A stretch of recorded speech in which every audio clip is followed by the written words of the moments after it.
คนนี้ข่าวคนนี้ข่าวว่าบุรีน้องนึงบ่อยไหนประชาชนน้อยจะนำเป็นได้ก้าวหน้าหรือก้าวหลังท่าน้อยนะอันเราท่าน้อยป่ะอันเป็นยังวะลุงน้อยนะเป็นยังไงเจ้าแล้วเจ้าบริขับมาหาทำบริไปถึงเลยรถมีข่าวใหม่บ่ลอยไหนข่าวล่าเห็นที่เราในได้นะแล้วนี่บ่าวยังกับบ่าวแซนได้เนาะทางเป็นสะพานบุญนี่เอ้าโหลดมีซื้อน้ำรางเฮาเราขาย10,000นึงพี่ช่างอันนี้เอ้าบอกเลขให้เจ้าอันนี้มาโหลดหน่อยพี่ยังครบคือเก่าเขาบอกเคยคำคายคือเขาว่าซื้อเจ้าของรถนางของผุนท่านบ่ได้เขาว่าเขาไม่ได้หอดเขาบอกกล้าไปได้เขาบอกกล้าได้เฮาก็ได้ขึ้นเฮือนเฮาหอดเขาอยู่แล้วเขาหาบ่มากกะย่าไหนเขาบ่มาเฮ็ดได้จ้ะแน่นนะเขามากมาบ่มาแล้วก็ย่าหาผัวเด้อมาเลี้ยงลูกบ่มาเลยบ่ได้เคยจะได้ป่ะอยู่กับลูกกับนี่ไปที่อยู่ไปกับลูกไปนี่แหละแห้งจะลงละเขาละอยู่กับลูกกับเต่านี่แล้วปลูกผักปลูกหญ้ากินฉันได้ปลูกต้นไม้เห็นบ่เต็มเบิดนี่ซ้ำแห้งซ้ำดินเท่านั้นแหละเจ้เอ้ยแม่นปลูกได้กินให้ได้มาเขียบก็จะไม้จะนานนี่ก็ได้กินแล้วให้ได้มาเขียบเป็นหมากเลยแม่นเป็นดอกเลยบ่ไม่ได้หมากจะโตนี่บ่เห็นบ่มาชนะมันชุกมันชัยเพื่ออะไรจากต้นเจ้าไปใช้แต่ละมื้อเจ้าก็ไปหานี่เลยก็เห็นเจ้าเล่นรถเลยแถวทางนั้นทางไหนแถวจะไปเฮ็ดพระคอนมาหยังบ่โรงงานแต่งงานหยังไปช่วยงานครับบ่นี่ใช้ความได้วะเอาแถวบ้านนั้นปลาไปล้อมมาขอไปเฮือนหมู่ข่อยเฮือนหมู่ข่อยอยู่หันเฮือนเอื้อยข่อยอยู่หันบ่แม่นว่าไปแจงพระควันไปหาเอื้อยนึงเตี้ยเพิ่นกะลินเป็นหยังนี่บ่เพิ่นให้พาไปจราจรีก็พาไปเราเพิ่นบ่เป็นขับรถเราหาแล้วก็พาเราไปแบบนี้นะพี่เฮาเขาก็เคยซอยเฮาหั่นนะล้นปีนี้บ่เขียวจังเขียวจะล้นปีนี้บ่หรือว่าพี่คือบ่ได้ล้นพี่คือบ่ได้ล้นปานนี้เอามันอยากออกเห็นได้ซะ4เล่มบ่3ปีกายนี่ยังอันนั้นอยู่พม่าเนาะยังบ่ได้ล้นเดียงบ่หรือว่ายังมันเองมันตามอายุเลยเนาะตามอายุเฮาใส่เกียร์พร้อมหังใส่เกียร์พร้อมใส่นี่เด้อเขาบ่อายผู้บ่าวบ่าวใช่เกียร์อะไรนี่ผู้บ่าวเจ้าหายเท่และหาหายบ่าวคนไทยบ่จักผู้ดาวใช่ผู้บ่าวเล่าเลยคนที่โตไปเนาะห่อนเล่าเขาบ่มีเงินเล่าเขาบ่มีเงินเรามีเงินไทยมีเงินกว่าบ่มันประเด็นได้มันประเด็นตัวที่ว่าเขาสิเอาเฮาบ่เท่านั้นแล้วประมาณนี้แหละห่อนเนาะเอาแล้วอยู่ก็อยู่ไปซื่อแหละใช่แต่คนไทยยังมีเดือนคนไทยนะหากินไปนี่กับลูกกับเจ้าซ้ำใหญ่เขาก็เจ็บได้ลางกับบังข้าวกับเจ็บได้เป็นแค่นิ้วบ่แม่นมาขลางเบิ่งมันบ่อยากอันนั้นเลยบ่สมบูรณ์บ่สมบูรณ์นี่เด้แต่จำเป็นแล้วเฮาบ่มีก็สิเฮาสิอื่นดึงอากาศร้ายก็เฮาบ่มีเจ้เอ้ยชมเขามีเขาได้ยากอ่ะมืดเราไปจ้อในคลินิกนี่คันเขามีเงินก็เขาบ่มีเงินก็หยุดก่อนเขาว่าแหละเขาบ่มีอามาจะใช่หากินซื้อมือซื้อบันเขาโลเขาปองไปขายมือหมกม่วงมือเด็กขาวเสือละโล2 โลกินไปไอ้เท่เลยขาเวียกบ้านการเมืองการล่มการจ่ายหลายอย่างเขาผู้เดียวรับภาระขาไพ่นี่3 เดือนจะเขาจะมาตัดมือได้ไหมจ๊ะจะติดเป็น3 เดือนเลยมันบูมีคือชื่อแล้วว่าสิหายค่าไพ่อยู่ไพ่ใหม่สายไพ่อย่างบ่มันยังบ่นะเขาจุดขี้เหงื่อบ่เขาจุดขี้เหงื่อนะจะเขาจุดไม่ใช่ยันมันได้เดือนไปยันพันตัดหันดอกจัดอันนั้นมันบูมีตัดแต่ย้อมดิย้อมเลยจัดอันนั้นบ่ใจพ่อบ่2 เซนกลัวเลยดิกลัวแล้วปะจ๊ะ3 เดือนเลยเนาะมันก็กลัวเลยเดือนหนึ่งค่าไฟเดือนนึงไม่ให้ขึ้นเขาขึ้นได้เดือนนึงให้นักไอ้โทรทัศน์กับปืนมึงจะเอาจะโทรทัศน์มาจะชื่อมาให้เดียวใครชื่อในนี้นี่ชื่อเป็นชื่อให้บุญชื่อเป็นชื่อมาให้บอกเป็นให้นะเขาปฏิเสธได้เนาะเขาปฏิเสธแล้วมันหักชีว่าพื้น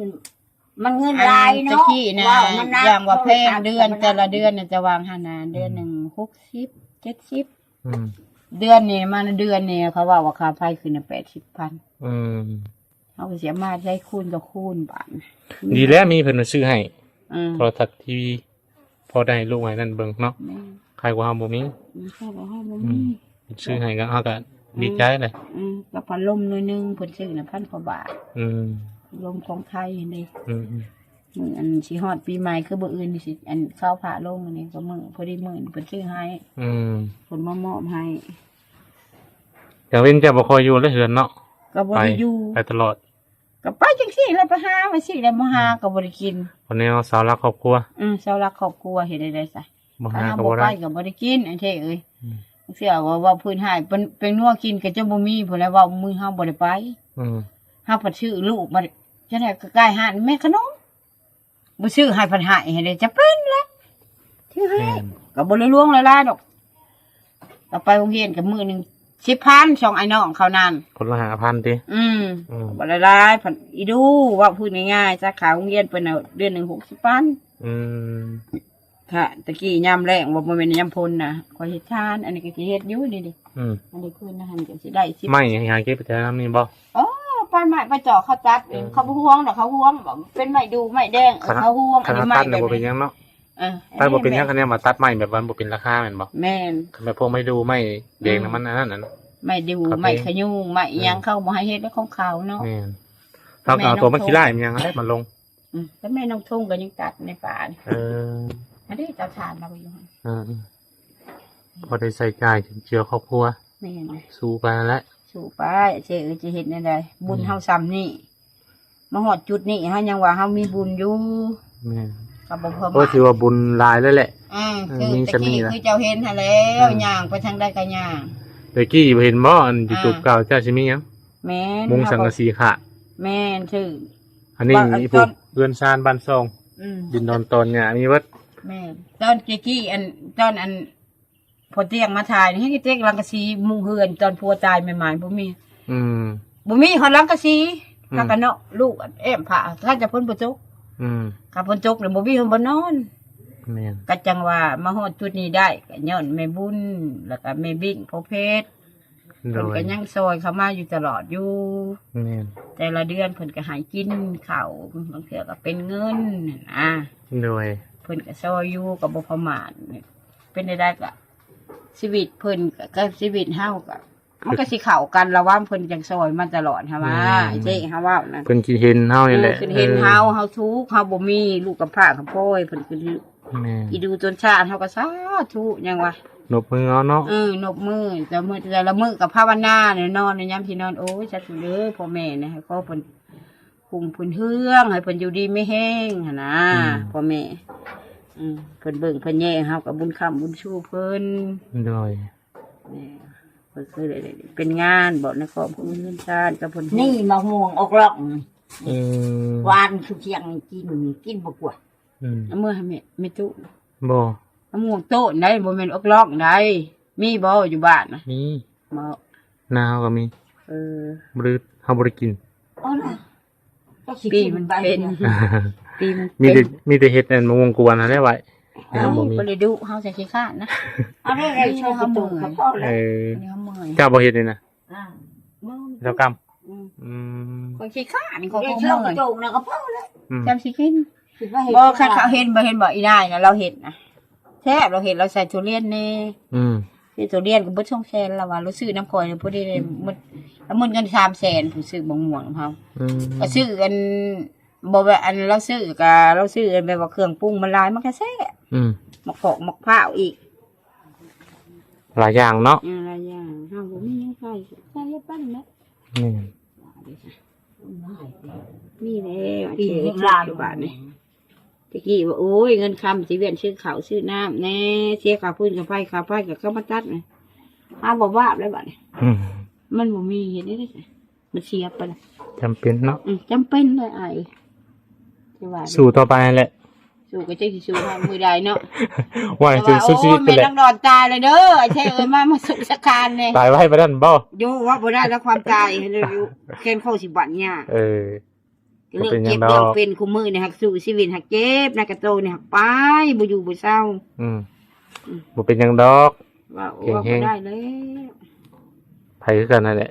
หาข้าวสิกินดินสินอนก็บ่มีมาถึงว่าพานี่มันยังก็เหี้ยแท้นี่ยังเราฮักบ่มันยังบ่มันแบบว่ามันเป็นอันนั้นแบบว่าเฮาซื้อมาแล้วมันดอกมันหมอดกินนี่แหละแล้วมันนี่ฮักดิมันละฮักเองมันบาดนี่มันคู่ลงบาดนี่ก็เดียวว่ามีตู้กรรมแล้วฮักลิลินนะพานี่อาม่าจะผู้ใดรักซิบผู้ใดว่าแม่นอะไรเนี่ยเทมันได้เท่าไรเฮือนชอบรังเฮือนน่ะตาเดียวก็เดียวว่านั่งลิลินบิลินคนนี้ข่าวว่าบ่ดีน้อยนึงบ่เฮ็ดได้พอทำน้อยจะนำเป็นได้ก้าวหน้าหรือก้าวหลังทำน้อยนะอันทำน้อยป่ะอันเป็นยังวะลุงน้อยนะใช่แล้วเป็นได้เจ้าบริขับมาหาทำบริไปถึงเลยรถมีข่าวใหม่บ่ร้อยไหนข่าวล่าเห็นที่เราในได้นะอย่างนี้บ่าวยังกับบ่าวแซนได้เนาะทางเป็นสะพานบุญนี่โหลดมีซื้อน้ำรังเฮาเราขาย10,000รถนั่นน่ะบ่ของเขาเยอะนะเขาเข้าไปแล้วเขาหัวแล้วบัดนี้อันบารถปูนอีกค่ะว่าต้นนึงอีกอะไรงี้ค่ะว่าเดี๋ยวมีข่าวไล่ใหม่อีกนะก็ขึ้นแล้วบ่ละเฮือนเราน่ะขึ้นอยู่บ่ยังบ่ได้แล้วหรือว่าเขายังเฮ็ดอยู่บ่ได้บ่เพิ่นยุติไปแล้วไผก็บ่ได้เข้า YouTube เฮาก็บ่ได้เข้าแล้วเล็กๆก็ขายเขาว่าไม่เห็นบอกเขาว่าพอได้ยินมันออกในโทรศัพท์น้องมากเขาเบิ่งพี่จ้าเจ้าก็เบิ่งอยู่ที่เจ้าดิบ่เขาบ่มีเขาเล่าฟังบ่เขาลูกเขาว่าให้ฟังแล้วขายไปแล้วมันยังกะขนาดว่าเจ้าอันเขาใส่ลายเขาทุกชิ้นอย่างเขามันบ่ละลายซื่อๆกูมื้อนี่ใส่ลายนั่นได้ใส่ลายว่าลังซื้อรถเขาก็เอาไปจำเขาเว้ากับเฮานะใบจะดินก็ว่าเฮานี่เอาไปจำเขาเว้าใส่เฮานะทุกชิ้นอย่างไอ้เจ้าเห็นบ่แม่บุญมาแต่ละเทื่อเพิ่นว่าเจ้าจะอันนั้นฮ้อนโหนเด้อแม่นางเด้อให้เจ้ายืนลากเห็นบ่เขาว่ารถนี่เขาก็เอาไปจำแต่ใช่ลังซื้อรถนี่ก็มีครบอยู่น้ำข่อยเบิดเขาใส่หายคนไหนเขาว่าเจ้าว่าคนแรกรายงานไม่บุญคนละ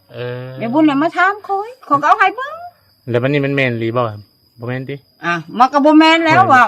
ให้ได้ยินอยู่ข่าวนี่นะช่วงหนึ่งอันใดว่าเจ้าเอาเลื่อนไปจามัน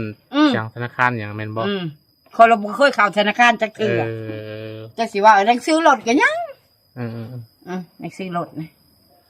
ให้ได้ยินอยู่ได้ยินข่าวอยู่ว่าเขาใส่ห้าไอ้คนนั้นนะแต่ว่าคอยกับโบเป็นคือเขาเขาเชื่อมันนะเฮาเองพอเนาะย่าแล้วมูอยากว่าตลอดเฮาก็ยังอยู่เขาก็เฮาบริประคำประกาศมีข่าวว่าแม่นางว่าแม่น้องดอนเอาเงินไปจำธนาคารว่ะโอ้สาธุยังว่าได้ว่าก็ให้มันไล่เอามันคืนมันรีได้ไอ้เจ้เอ้ยบ่แม่นคนจริงดิแม่นแม่นบ่แม่นบ่แม่นเราก็เจอตากแดดแทบบ่ยุ่งข่าวมาเนี่ยดอกแกก็โอ้ยบ่บังเอาข้าวห่มกันข้าวมานี่ป้าห่อนี่ไอ้เท่เอ้ยห่อนแล้วจะนั่งต่ำมันห่อนหลังสีที่เฮากินนี่ห่อนยุ่งข้าวห่มพุเอาไว้จะคล้ายมองที่เขามาแรงมีบ่อนทรงล่ะบ่อนบ่มีแล้วไปหลอกห่อเมืองสวรรค์นี่แหละก็เดียวเฮ็ดเป็นธงคายธงซิปก็จังว่าให้เจ้าซื้อช่อย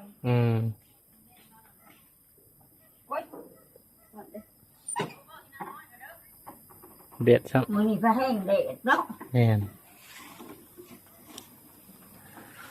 พี่น้องปีนไว้ถ้าไม่เท่ากำมันปีนมา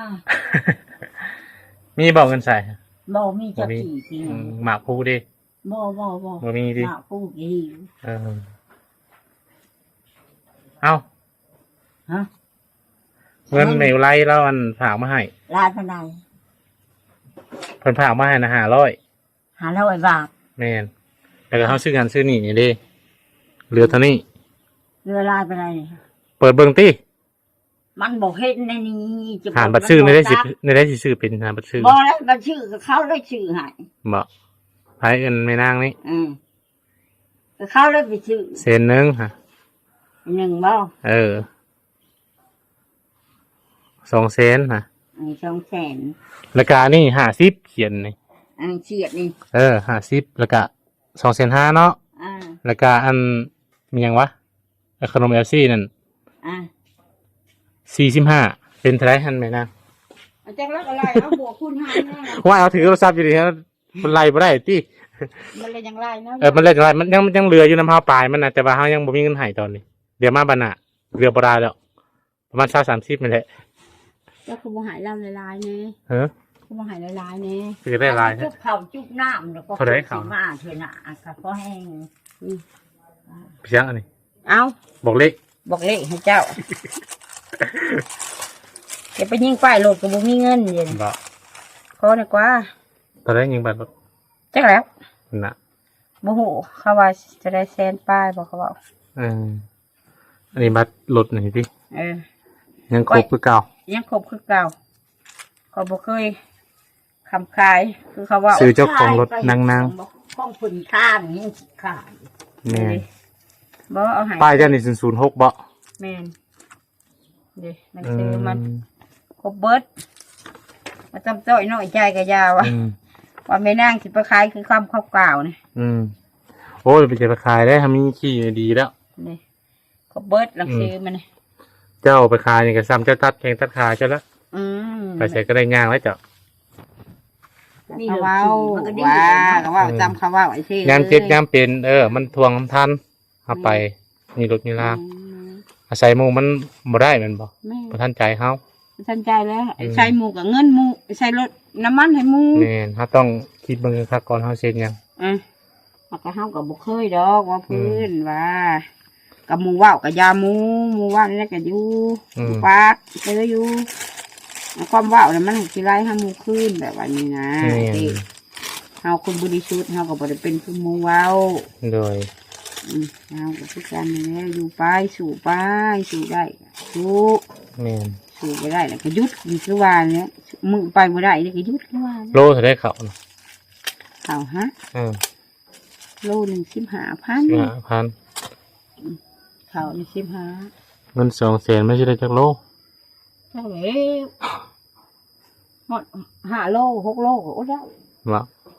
อ้าวจากมาไหลเนี่ย5 โลน่ะก็70,000 70บาทนี่70,000ก็เงิน200,000มันก็ได้มุ2 โล3 6 โล7 โลเนี่ย เราให้500เงินนะ เอ๊ะประจำเพิ่นให้อัน เป็น นั้น ได้ดีใจสิบ่เพิ่นให้500 เพิ่น ไปดูกรรม ดีใจเห็นไหม บ่คือหน้าบูดใจเจ้ะ บริบูรณ์ แม่งมีตอมบ่ไม่มีตอมมันก็ได้หน้าบูดติ ก็ดี โอ้ยคนไหนเธอได้กับบริเชียดบริหารคนโดกเถเอ้ยไม่เท่านะห้ามบ่ได้ แม่น ข้าวปลากับข้าวบ่ได้ของอยู่ในเฮือนในรังเดียวนี่ฮะ แม่น ที่ว่า ดีแล้วผลลัพธ์คนนี้ ร้าน เป็นซ ก็ อย ยังบ่รอดเลยเบิ่งร้านก็ยังบ่รอดชุกลงไปหาเอ้ยเพิ่นอยู่ละเก่าฮะ อืม คำได้ให้แม่ไปเอาพอได้เบิ่งเขาแต่กลางคืน บ่ว่าย่ามันให้เจ้าขอบคุญขอบคุณเพิ่นบัดนี้เอามีไลเด้อขอบคุญขอบคุณเพิ่นเนาะว่าเป็นบ่คันว่าเป็นให้แม่นางว่าแทน อันนี้นางเว้าว่า อันยังกับแม่นาง อ้าว แม่นาง จะว่าไว้เนาะ เอามาเปิดแล้ว เปิดเดี๋ยวเปิดเถิงสิว่าจะอีก บอกไว้ขอบคุญขอบคุณเด้อแม่อุไรกะที่ซอยผู้ขากับแม่มากอะขอเงินคำที่แม่ซอยมากอะขอให้มันได้หาแม่เด้อ100 ล้านพันล้านขอให้แม่น่ะก็สุขภาพเข้มแข็งอยู่ดีไม่แห้งเด้อแม่เด้อบ่าวเทผู้เป็นสะพานบุญให้ก็ขอบ่าวเทเนี่ยอยู่ดีไม่แห้งเดินทางด้วยปลอดภัยเด้อไอ้เทเด้อสาธุโอ้คำอวยพรเหมือนเราว่าธรรมดา ว่าเราพันเนี้ยนะเดี๋ยว เอาเป็นตัวกรรมมาเป็นตัวกรรมอวยพรเพิ่นแน่จ้าน่ะ นะ อ่า นี่เด้อแม่ไรมาเบิ่งมาแย่งผู้ขานี่ให้บุญคำบุญชูแม่แล้วนี่ได้แล้วผู้ขาก็ไปหาเตียงกับบ่ได้หูตากับบ่แจ้งบ่ข่าวเลยเนี่ยนี่นะเห็นได้ใช้แม่แล้วให้เงินคำไรมาเทมาคือนักคือทานนี่แล้วว่าให้อยู่ดีมีแห้งประกุมชุมเย็นแล้วให้มีผู้หักผู้หอมแม่ก็ดีผู้ขาก็ดีให้ไรมาเงินคำอึดอยากมาแข่งกระซาถูกให้วิทย์ให้วางเอามันยืนบ่มีทุกคนบอกไม่ไรเลยบึงแย่งผู้ขานี่แหละ โดย เห็นได้แหละที่กันแล้วคนอื่นก็บ่เห็นหน้าเห็นตาพุ่นดอก ก็เห็นแต่นายเท่แล้วเที่ยวอยู่พะวำอยู่ก็ให้ เจ้าค่ะ กว้างให้รับให้รวยเงินคำเก็บไปในใส่เก็บแต่เงินแต่คำเด้อทีเอ้ย สาธุเนาะและเพิ่นก็ YouTube ช่องอื่นกับเพิ่นซอยเฮาได้เด้เพิ่นก็เริ่มบ่ได้เข้ามาแบบช่องอื่น YouTube พะนะคือแบบชาวบุญชาวหยังเพิ่นก็เฮาเพิ่นอันมันแล้วภารกิจเพิ่นแล้ว แม่ เพิ่นก็โดนกับเขามาเยี่ยมเทื่อนึงคือเฮาสิแหละแบบผู้ใหญ่เพิ่นให้เขามาเป็นสะพานบุญเฮาก็มาบัดนี้แหละนี่แต่เพิ่นสร้างมาคำว่าสิให้มาหาของมือมันก็เป็นไปบ่ได้แม่นบ่ คนเนี่ยเพิ่นเลยว่าไปไกลเลยว่า ที่ว่าผู้บ่ได้ก็ยังมีนะที่เอ้ยเฮาก็บ่ประมาทญาติทานบุญคุณของเจ้าก็แต่ต้นจนจุกก็ยังมีอยู่บุญคุณเจ้าก็สำหรับเจ้ากับเฮาก็ยังมีอยู่ก็คือว่าผ่านมาแม่อุไรก็เคยซอยเป็นรถถีบบ่ให้น้องดอนน้องชายก็เคยมีเฮาก็บ่ลืมบุญคุณเพิ่นแต่ว่าจังได๋ก็ขอให้เพิ่นอยู่ดีมีแรงนะ โดย สุขภาพเข้มแข็งให้เชคเป็นสะพานบุญก็ให้เชคลำๆรวย สาธุเนาะให้สมคำมุ่งมั่นปรารถนาหนึงใคร นอนรับให้ได้เงินหมื่นนอนตื่นให้ได้เงินล้านเงินพันเด้อ โดยวันนี้ให้ลูกใส่ลูกไปชื่อข้าวบ่บัดนี้ ฮะ เราบ่ได้ยินบ่แต่ใส่ลูกจะไปชื่อข้าว ซื้อข้าวมาแล้ว ว่านี่ เจ้าสนเจ้าก็ซื้อเอาเลยนายกินนายกินก็มาพากันสู้กันกิน อันมันบ่มีสิเจ้าข้าวมัวให้เชค พวกเนื้อหมู ซื้ อะไร ได้ อย่าง นี่ บ่เอาทำบ่อยากได้ทำบ่อยาก อ่า จะเอาไปขายแล้วจะไปพอดีได้ เอามาขายก็เฮ็ดได้ซะเอามาขอเนี่ยยืมเนี่ยซะ100,000 ฮะ ยืมเจ้าเนี่ยบ่แม่นว่า ยืมให้ใช้บริมีนี่นะใช่เนาะ จะบ่ก็คือ เอาสิจกให้เบิ่งแล้วเด้อนี่นะฮะเงิน10,000กี่ให้ติดหนี่ไม่เท่ากรรมนี่จะติดหนี่แต่เดี๋ยวสิมื้อเฮาสิไล่แล้วสิมาให้ เขาบ่อยากซื้อมาเนาะ ฮะ อย่ามันเบิด เพราะเขาจกอันนั้นชื่ออันนั้นรถมันนั่นบัดนี้มันบ่ครบบัตรเดี๋ยวสิไปแลกเงินกี่ก่อนเดี๋ยว โอ้ สิมาให้ ยืมดอกมาเสือสิเฝ้าทานแทนยืมเจ้า เอาบ่มีเดี๋ยวไว้ซะ ก็เว้าพื้นว่าเขามี นั่นเลยว่าบ่มีแหละ